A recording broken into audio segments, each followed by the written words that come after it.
Olá, vamos ao capítulo 8. Esse dá para ler inteiro. Vamos lá então. Havia realmente vinho de Cefalônia para o jantar, mas aquilo não podia distrair o paladar delicado de Carvilho o Piano. Apício, cujo livro de culinária era usado nas próprias cozinhas de Tibério, registrava 75 maneiras excelentes de preparar feijão. Aurélia e suas cozinheiras, porém, pareciam conhecer apenas uma, e a mais grosseira, boa apenas para escravos das galés. O senador Patrício olhou para a travessa de feijão, bem temperado com alho, no qual fora cozida uma carne qualquer de aspecto duvidoso, parecendo de cabra ou das menos desejáveis porções do porco. O pão era inferior, as verduras flácidas, e o único prato que não pareceu repulsivo ao melindroso Carvilho ou Piano foi o de pequeninas azeitonas pretas e salgadas que vinham da Judéia.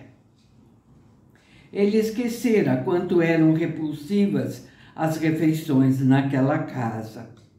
Diodoro observava-o ironicamente à luz fraca das lâmpadas fumacentas, que eram de estanho, não de prata. O tribuno tocou na base de uma delas e disse: "Pareces aflito, meu irmão. Lamento que estas lâmpadas não sejam de vidro de Alexandria. Se fossem, poderias ver melhor o teu jantar." "Dizes essas mesmas palavras de cada vez que te visito", falou o senador pacientemente. "Que seria aquilo que passaram no pão?" Estava oleoso, rançoso, e o senador, que era homem de coragem, sorriu e pôs um pedaço na boca. Era também polido e teria murmurado algo parecido a um cumprimento em relação ao jantar, se o pão não o tivesse subitamente nauseado. "Por Hécate, Diodoro!" exclamou ele agitado. "É necessário viver assim? És rico como Creso. Poderias cobrir tua mesa com vasos murrinos e encher tuas lâmpadas com óleo que não causasse náuseas a uma pessoa. Poderias ter taças que rebrilhassem de ouro e pedrarias e gozar o som dos alaúdes pelas noitadas. Também poderias ter um cozinheiro com algum talento." Diodoro, cujo rosto moreno estava lívido pela emoção passada, olhou com escárnio para o senador. "Podia ter também divãs onde me reclinasse para fazer as refeições, e moças do Chipre para danças abomináveis, e untar meus pés com bálsamo. Contudo, não sou um urbano, sou um simples soldado e vivo como soldado." "Que detestável afetação", disse o senador. "Júlio César era também um soldado, e o mesmo era o teu bem-amado Gaio Otávio. Viviam austeramente no campo. Quando estavam em Roma, viviam como romanos e não como reles pugilistas." Diodoro começou a sorrir. Comia o pão com prazer e havia agora um clarão sombrio de zombaria sob suas sobrancelhas negras e espessas. "Talvez", disse ele, "eu prefira guardar meu dinheiro." Comeu uma grande porção de feijão e rematou: "Para dar um dote à minha filha, que está quase pronta para o casamento." O senador, que não tinha aversão pelo ouro e possuía 4 filhos, perdeu seu ímpeto, coisa pouco comum nele. Ah, disse, eis um assunto que me interessa.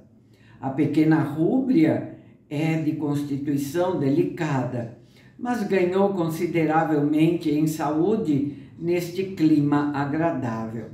E tem uma beleza também que é quase oriental em sua vivacidade. Sim, disse Diodoro pensativamente, estou pensando na possibilidade de mandar Aurélia e a menina para Roma em futuro próximo. Não há família nobre romana aqui em Antioquia que tenha filho digno dela, nem idade conveniente. Nesse caso, disse o senador, é possível que Tibério, que é justo, embora tenha água gelada nas veias, torne a chamar-te. Sim, falou Diodoro. Os 2 homens estavam sozinhos na sala de jantar, e como o tribuno não gostava da presença de escravos em torno dele, tinha à mão um sino de cobre para chamá-los quando necessário. Esfregou os dedos sobre o rendilhado do sino, que era do tipo barato, e disse, estive pensando muito hoje. Atirou um olhar agudo para o senador e acrescentou o que o outro considerou irrelevante. Tenho também dor de cabeça. Carvilho, o piano, estava ainda curioso a respeito de Íris, que era, segundo ele pensava, bonita bastante para animar o frio Tibério e criar loucuras em Roma. Tratava-se de uma liberta e, contudo, não haveria augustal ou patrício que não ficasse ansioso para levá-la ao leito e derramar sobre ela todo o ouro de seu cofre. Tocando delicadamente o canto dos lábios com a língua, o senador disse, levarás naturalmente todo o pessoal de tua casa se fores chamado a Roma novamente. Diodoro não respondeu. Sua dor de cabeça não havia aliviado. Amaldiçoou Queptá em silêncio. O senador, impelido pelo desejo e pela lembrança de Íris, continuou. Também teu guarda-livros e a família, pois ele deve ser inestimável para ti. Não contaste uma vez que ele foi escravo de Prisco, teu pai, e que teu pai gostava dele? Sim, disse Diodoro em voz desanimada. Entretanto, Enéas é tão sóbrio quanto eu e tem guardado seu dinheiro. Comprou também um pequeno olival que não fica distante de Antioquia e que ele se designa cultivar através de 2 escravos meus. Aprendeu a salgar as azeitonas à moda dos judeus e elas são bastante gostosas. Além disso, tem um respeitável rebanho de carneiros, cuja carne me vende, e também aos mercadores de Antioquia. Duvido que deseje voltar comigo para Roma. A conversa enlangueceu. Quando o senador comentou que Enéas, sem dúvida, seria leal ao Senhor e levaria seus desejos em consideração, como levaria em consideração os desejos dos deuses, Diodoro sacudiu a cabeça. Não farei imposições à lealdade se ele a tiver, respondeu. Além disso, lealdade é uma palavra pouco familiar para os gregos. Jamais tornaria a ver Íris. Olhava-a agora como um terror. Quando a vira no jardim, tão perto, tão próxima, como há muitos anos não havia, seu coração saltara. Tivera que se controlar para não correr até ela, agarrá-la e mergulhar a cabeça em seus cabelos dourados. Houvera dentro dele um grito, como o grito da maior alegria e angústia mescladas. A desolação dominou-o. O senador observava as paixões reveladas e os desesperos galoparem através das feições vigorosas e sem sutilezas do tribuno, e sorria consigo mesmo. Lembrou-se de que havia uma tristeza meditativa na face da jovem mulher grega. Vênus jamais tivera devotos tão relutantes. Diodoro era um tolo. Por que não se castrava de uma vez e acabava com aquilo? O tribuno levantou involuntariamente os olhos e, vendo o leve sorriso, os olhos mundanos do senador, corou. Encheu sua taça lisa novamente e bebeu o vinho até o fim. Depois disse: talvez te surpreenda saber, Carvilho, que sou um marido virtuoso. Infelizmente, isso não é surpresa, disse o senador. Estava um tanto espantado ao ver que Diodoro era tão perceptivo. Bocejou e aquilo o espantou ainda mais. Não eram horas de se recolher. Depois recordou-se de que todos naquela casa bárbara deitavam-se cedo. Refletiu, sentindo-se infeliz, que não seria confortado em sua cama dura naquela noite por uma de suas bonitas escravas, porque imaginara que poderia passar muitos dias naquele lugar. Teria de ir embora o mais depressa possível, depois de ter chegado a um certo acordo com Diodoro a respeito de Rúbria. Antes de se deitar, Diodoro dirigiu-se pesadamente para os aposentos de sua mulher. Aurélia, cujas faces morenas e coradas mostravam sinais de lágrimas recentes e cujos olhos bondosos tinham as pálpebras avermelhadas, estava consentindo que uma escrava lhe escovasse os cabelos pretos. Estava sentada junto à mesa, vestida com sua camisola de noite, de linho branco, e sob o pano seu corpo voluptuoso era inquestionavelmente matronal. Quando viu Diodoro, seus lábios vermelhos estremeceram e seus olhos brilharam. Controlou-se instantaneamente e compôs um rosto frio. Diodoro teve um gesto brusco para a escrava, mas Aurélia, pela primeira vez desde que se casara, disse com energia pouco habitual: não me deixes, Calíope. Não terminaste de trançar meus cabelos e há outras coisas para fazer. Sim, senhora, disse Calíope. Tinha uma voz rude e desagradável que feria os ouvidos. Voz estridente demais para uma jovem tão pequena e tão bem feita. Diodoro era sempre bastante vago quanto aos servos de seu serviço doméstico e raramente prestava-lhes atenção.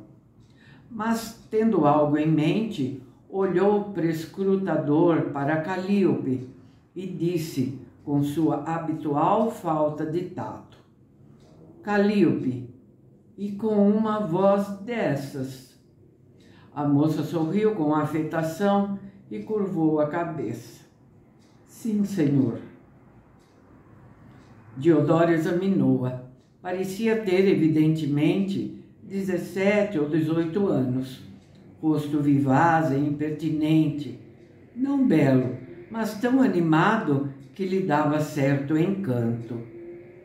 Tinha ar enérgico e competente, e seu corpo possuía bastante graça. As tranças compridas, de um tom castanho claro, tombavam-lhe abaixo dos quadris.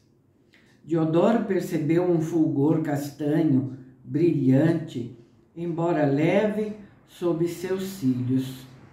Olhou para as mãos dela. A moça estava acostumada ao trabalho árduo, sob a direção de sua senhora. Parecia integralmente adequada para o que o tribuno tinha em mente. "Gostarias de te casar?" perguntou-lhe ele bruscamente. "Ah, sim, senhor." E a moça olhava-o impudentemente, sob as pálpebras descidas. "Está bem, tenho um excelente marido para ti", disse ele, assim aparentemente concluindo o assunto. De novo fez-lhe sinal para que se fosse, e dessa vez Aurélia não rebateu a sua ordem.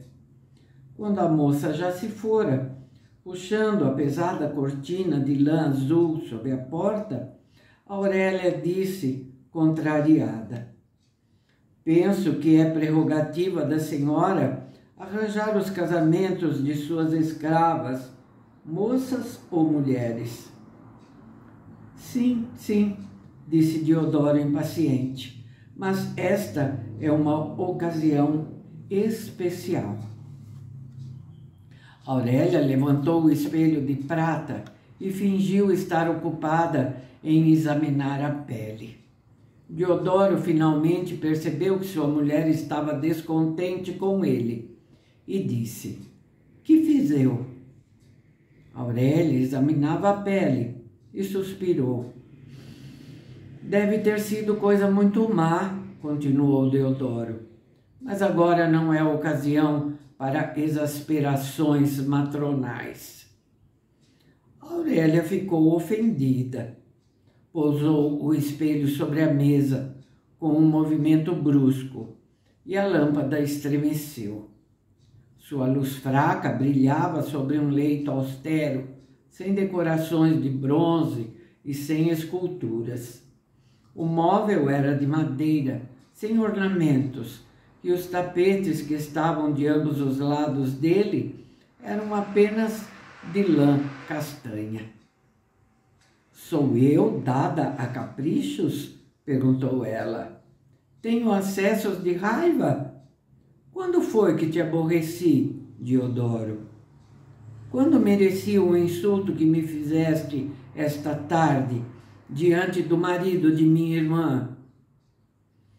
"Oh", disse Diodoro, franzindo as sobrancelhas.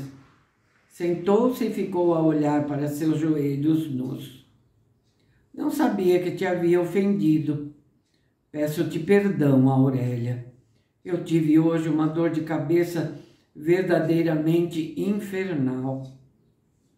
Esperou pelas habituais palavras de preocupação de Aurélia, mas ela apenas fungou e a frieza de seu rosto tornou-se ainda mais acentuada. "Deve ter sido muito grave", repetiu Diodoro. Aurélia começou a trançar os cabelos e Diodoro tentou reprimir sua impaciência. Estava magoado por sua esposa não ter mostrado comiseração a seu respeito, não ter aberto a caixa dos ungüentos para friccionar em sua testa, não o ter convidado a deitar-se em sua cama, a fim de que ela pudesse tomá-lo nos braços, como de costume, e cantarolar baixinho para ele até que esquecesse a sua dor ou que ela passasse. "Quero dizer", falou o tribuno irascível, "que é mal quando uma esposa não mostra solicitude para com seu marido." Aurélia tornou a fungar. As madeixas brilhantes de seu cabelo preto fluíam de entre seus dedos. Além disso, continuou Diodoro em sua voz mais alta, juro por todos os deuses que eu não sabia que te havia ofendido diante daquele pretensioso de toga. Por que usa ele toga numa casa tão simples? Ele é um cavalheiro, informou-lhe Aurélia, significativamente. Diodoro dirigiu-lhe um olhar furibundo, que ela retribuiu com outro igual. Aquilo se parecia um tanto com a amável Aurélia, dona de uma afeição tão ampla e tão difundida por todos, que Diodoro se viu tomado de surpresa. É isso então, eu não sou um cavalheiro, observou ele. Tu nunca o foste. Contra sua vontade, uma covinha apareceu em seu rosto moreno. Depois desapareceu. Que história foi essa de casamento para Calíope? Com quem queres casá-la? Com Lucano, disse Diodoro, e deu uma palmada no joelho, como se a coisa estivesse de todo resolvida. Os olhos de Aurélia arredondaram-se de espanto.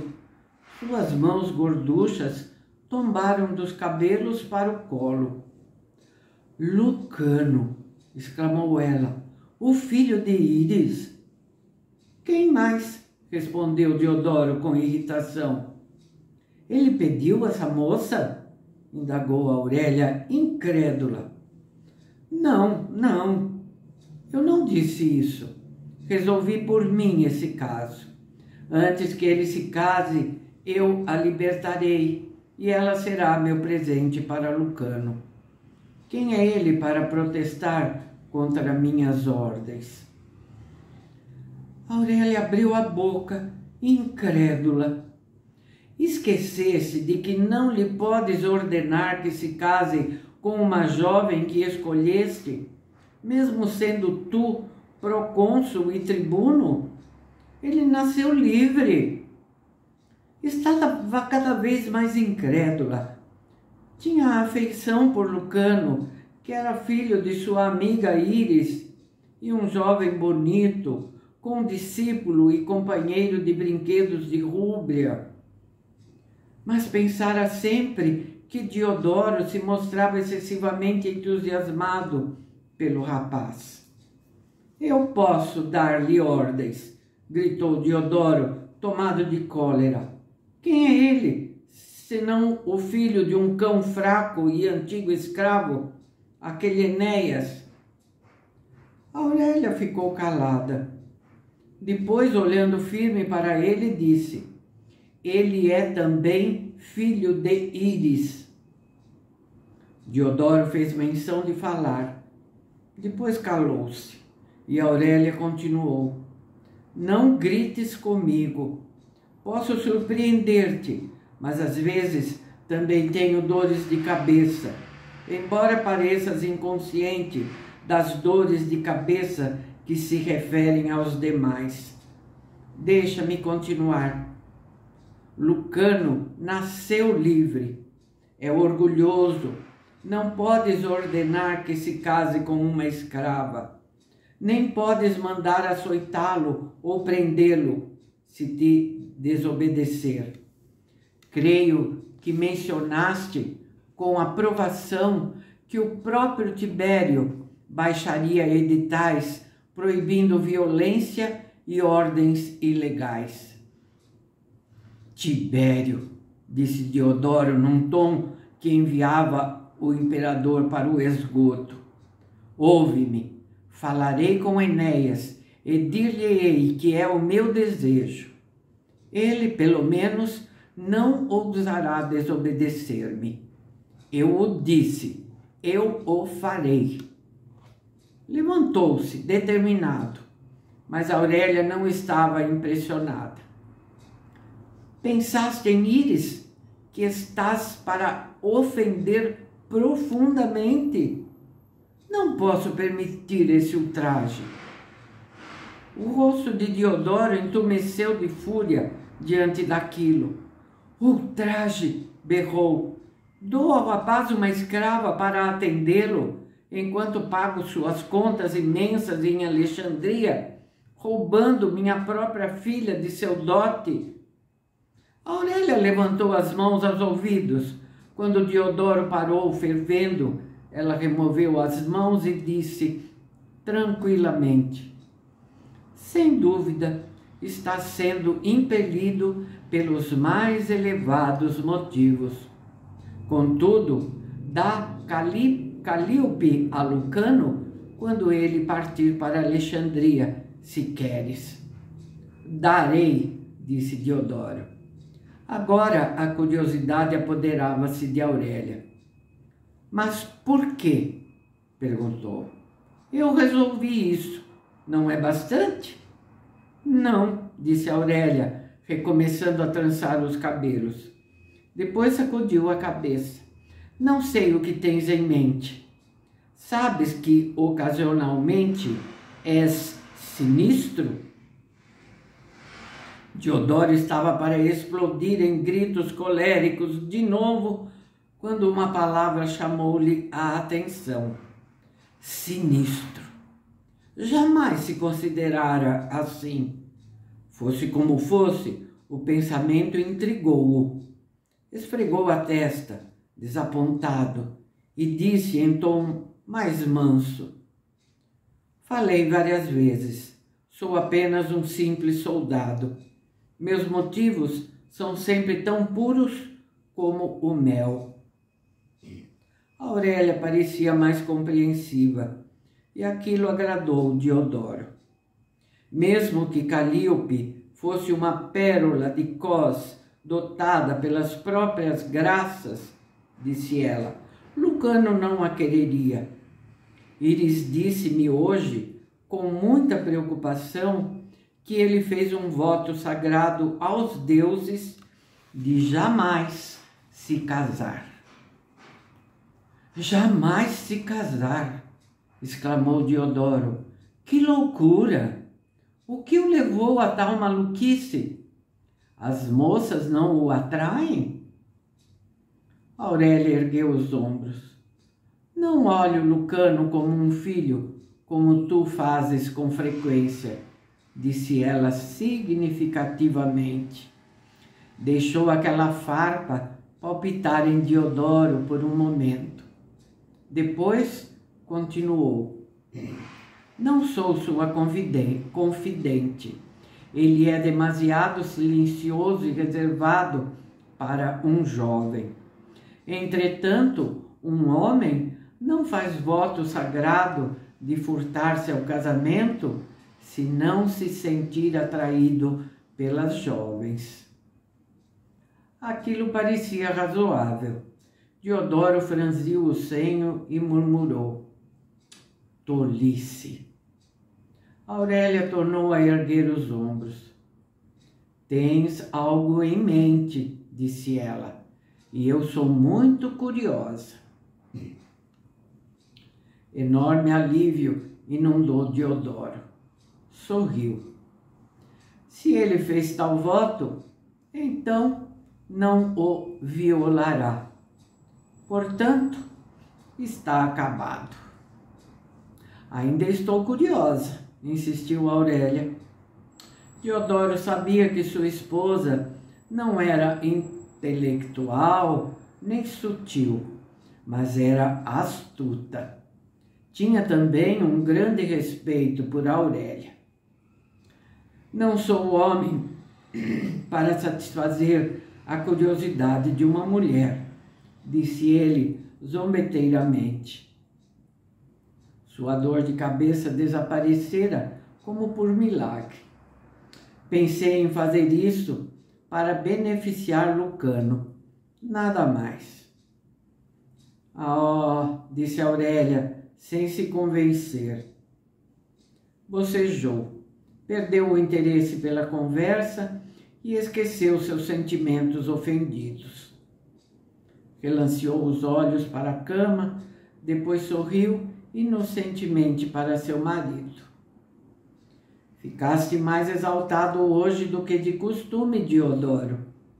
Os magistrados, os coletores de taxas, os nobres e os caudilhos mostraram-se excepcionalmente odiosos? São uns porcos, disse Diodoro, expandindo-se.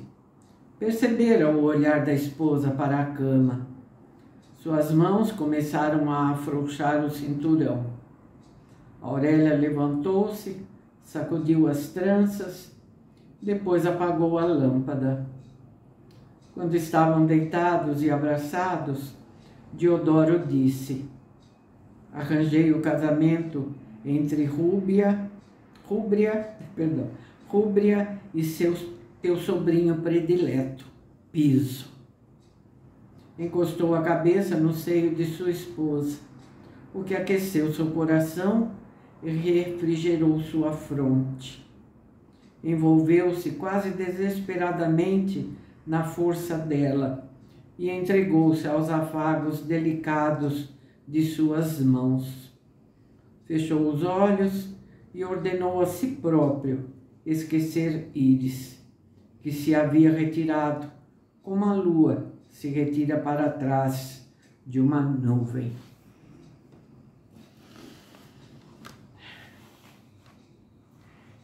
Esse foi o capítulo 8.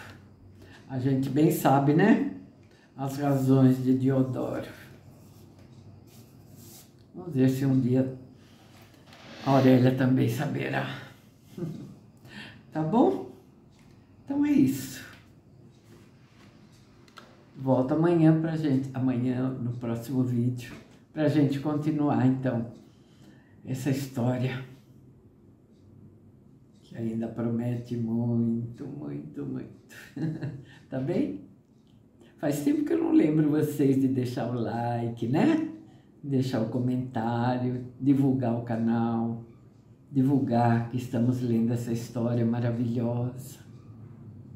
Tá bem? Então é isso. Muito obrigada, tá? Fiquem com o meu abraço e até o próximo vídeo.